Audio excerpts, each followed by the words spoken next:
11 сотық жер аянтында жайгашкан 4 бөлмөлүү үй жанында 2 бөлмөлүү временкасы менен шашылыш түрдө сатууга чыкты. Баасы $120 000 сүйлөшүү жолдору бар. Бул жер кайсыл жерде десеңиздер, Дордой базарына жакын, эне сай айыл болуп калат. Бул жак тарабы Дордой базарына жакын, бул тараптан Дордой 3-көчөдөн кирип келсеңиздер болот. Келип туруп эле оң тарапка ушул Чапаева көчөсүнө буруласыздар. Тактареги Чапаева 24-дарек болуп калат. Бул жак Алматинка чоң көчөсү. Алматинкадан Гидростроительныйга бурулуп туруп, бир аз келсеңиздер, ушул Чапаева көчөсү 24-дарек туугандар. Таза 11 сотық жер аянтында жайгашкан. Көчөлөр асфальт болгон, интернет кабелдери тартылган, суу свети бар. Бардык документтери так таза колдо. Жүрүңүздөр, бир катар сиздерге көрсөтөлү. Мынакей.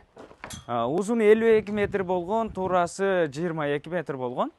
11 сотық жер аянты 4 бөлмөлүү үй, бул тарабында 2 бөлмөлүү временкасы, бул жагында чакан склад бөлмөлөрү дагы бар экен. Үйүнүн бул жак жан тарабында мынакей туугандар. Бир 2-3 машина кенен батат экен. Бул жак асфальт болгон. Жүрүңүздөр. Ушундай. Туура 4 чарчы формада туугандар. Дордой базарына жакын, бул тарап Аламидин базарга да чыгып кетсеңиздер болот. Чекшата базары, бул жакта жаңы автовокзал, жанагы Скөлгө кеткен ошол жактагы автовокзалга дагы жакын туугандар. Үйүн асты, анан бул жагында жүзүмү дагы бар экен, черешнясы дагы бар экен, алмасы дагы бар экен, өрүгү дагы бар экен туугандар. Анан бул жерден ошол скважинадан дагы таза артезиан суусу чыккан туугандар.